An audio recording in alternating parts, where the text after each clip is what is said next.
और नौका पे सबसे पहले किसको बैठना चाहिए? रामायण हमारे जीवन की छोटी से छोटी और बड़ी से बड़ी समस्याओं का समाधान की है। माताएं बैठी हैं और भैया लोग भी बैठे हैं। नौका पे सबसे पहले किसको बैठना चाहिए? पत्नी को। आप कभी भी यात्रा कीजिए, चाहे बस का हो, ट्रेन का हो, जो भी हो, पहले पत्नी को बिठाइए फिर अपने बैठिए। क्योंकि गाड़ी यदि खुल भी रही होगी ना तो आप कूद के फान के कैसे भी चढ़ जाएंगे, लेकिन ये सब नहीं चढ़ पाएंगी। इसलिए अब कवि का भाव कितना प्यारा है प्रभु श्री राम के लिए। आज देखिए नौका मांग करके और आ रहा है इस तट पे, तो भगवान खड़े हैं और बाबा तुलसी को लिखना पड़ा कि राम सखा तब नाव मंगाई, प्रिया चढ़ाई चढ़े रघुराई। पहले कौन चढ़ा है? कहा पहले राम जी, नहीं सीता जी। प्रिया यानी पहले सीता जी, फिर राम जी, फिर लक्ष्मण जी, और फिर गुओं का राजा निषाद, और तब केवट लाठी डंडा लेकर के नौका को खेने के लिए चढ़ा है। और केवट ये नहीं कि ऐसा कि नाव पे बिठा करके इस तट से उस तट पे नहीं छोड़ दिया भैया। राम जी को क्या किया? कहा सांप कैसे चलता है, आप लोग देखे हैं ना, तिरछी चाल, वैसे तिरछी चाल नदी में राम जी को घुमा रहा है। कभी इधर ले जा रहा है, कभी उधर ले जा रहा है, कभी इधर कभी उधर, और राम जी मन ही मन मुस्कुरा रहे हैं। वो तो समझ रहे हैं कि ये क्या कर रहा है, लेकिन लक्ष्मण जी गुस्सा कर दिए, भैया देखिए ना कैसे चला रहा है। और लक्ष्मण का मन रखने के लिए राम को कहना पड़ा, भैया नाविक थोड़ा नौका को तेज चलाओ ना। कीमत बहुत सुंदर बात कही वहां पे।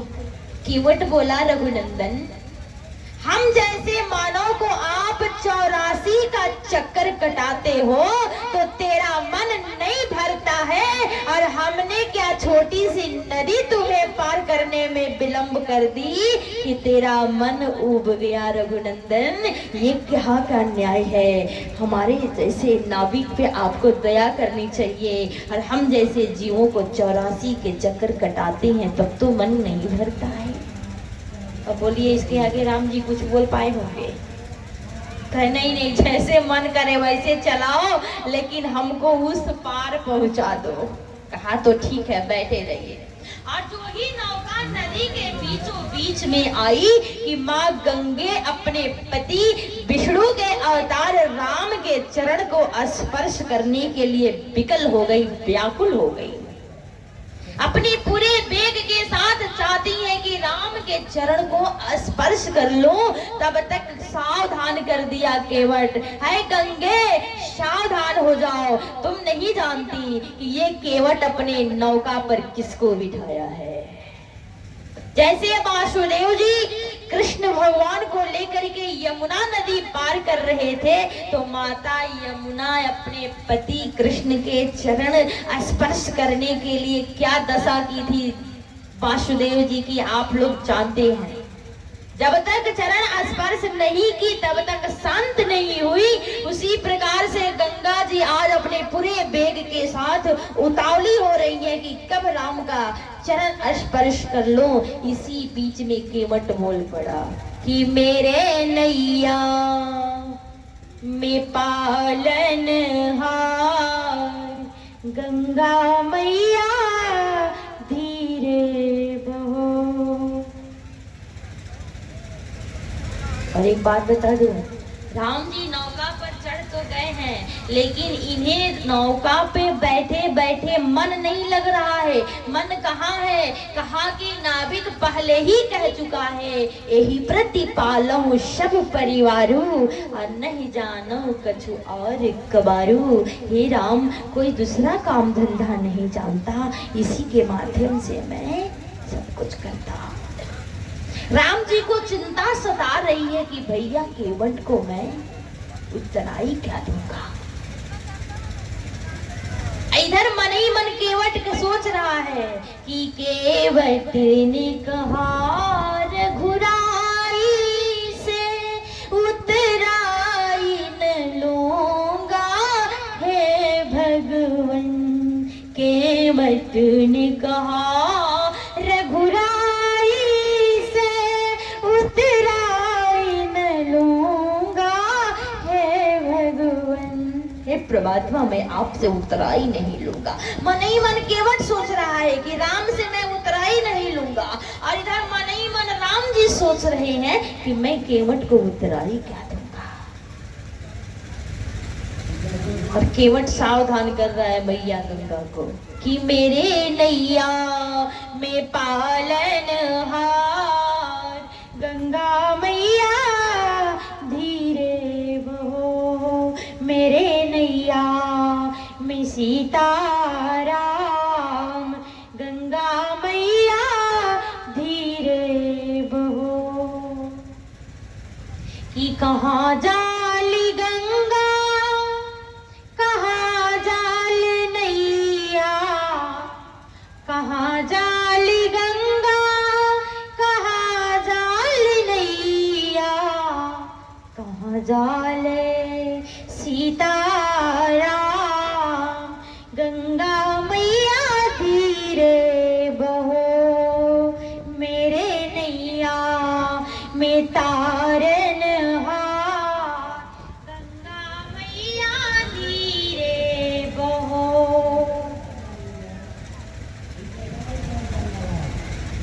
विचार करके देखेंगे, बार बार संतावना दे रहा है माँ गंगे शांत हो जाओ, बाद में अपने पति का चरण स्पर्श कर लेना, लेकिन अभी हमें इस पार से उस पार तक जाने दो। और केवट अपनी चिकनी चुपड़ी बातों में राम को बहलाता है, इधर से उधर नौका को लेकर जाता है, लेकिन सीधे इस तट से उस तट तक नहीं जा रहा था। मानो राम जी मन ही मन खुश हैं कि चलो केवट का भी उद्धार कर दिया जाए। और इसी बीच केवट करता क्या है, कहा ये देखा कि राम लक्ष्मण सीता सबके सब शांत हो गए। अब राम ये नहीं कर रहे हैं भैया केवट तुम तेज नौका को चलाओ, तो होता क्या है, कहा केवट सीधे गति से अब नौका को लेकर जा रहा है और इस तट से उस तट पे राम को लेकर के गया।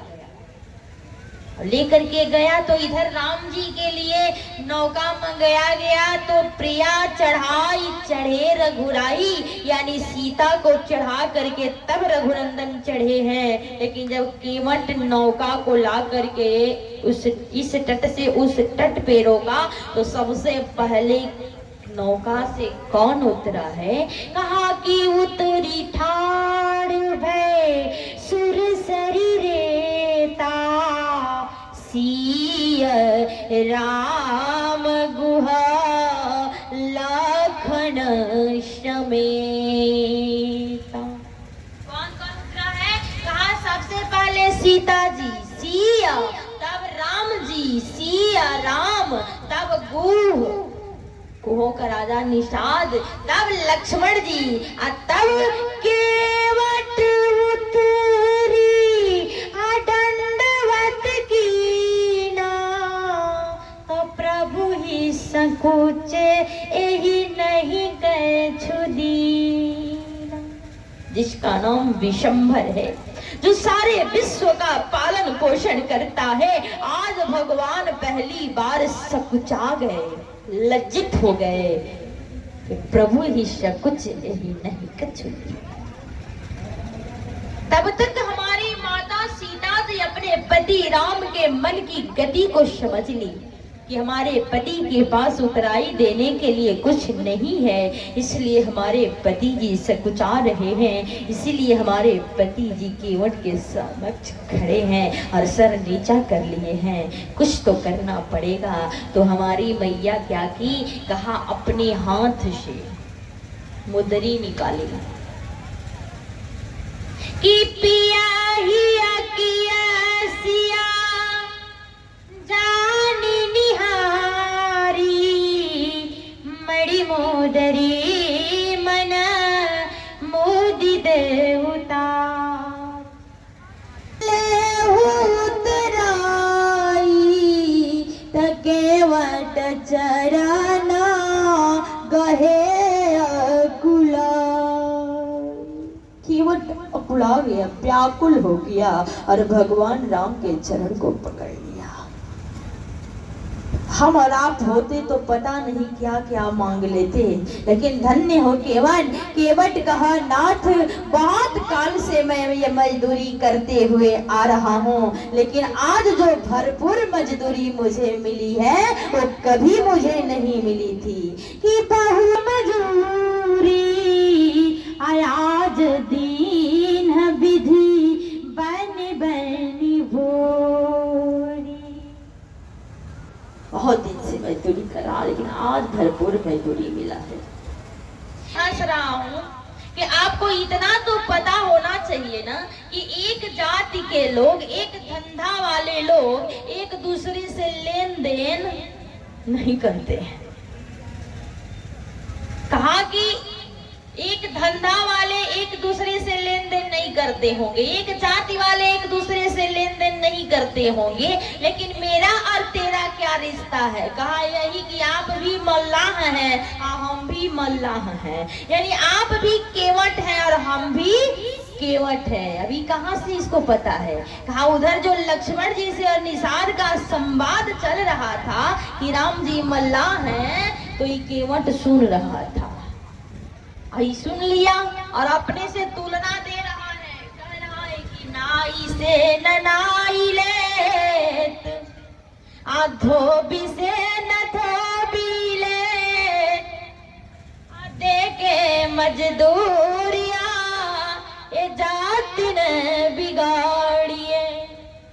मेरे घाट आयो प्रभु पार तुहे उतार दियो, तो तेरे घाट जाऊं तो पार मोहे उतारियो।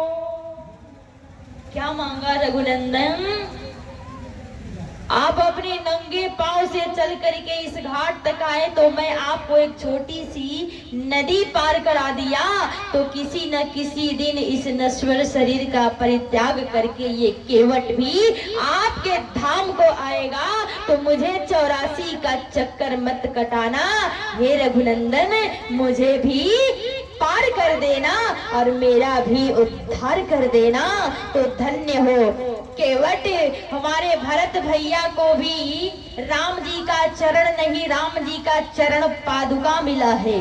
जनक जी को राम जी का चरण मिला तो अपने पुत्री, अपने प्राण की प्रिय जानकी का कन्यादान करना पड़ा, तब जाकर के राम का चरण पखारने का सौभाग्य मिला। लेकिन धन्य हो केवट जो भगवान राम के दोनों पैरों को पखारा है और भगवान राम को नौका पार करके अपने जीवन का उद्धार किया है। आइए सब लोग एक बार प्रेम से जयकारा लगाएंगे, बोलिए श्री भक्त वत्सल भगवान की।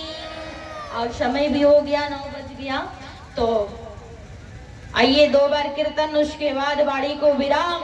और रहे वो एक दिन अवधि अधारा, बार बार कहना पड़ रहा है।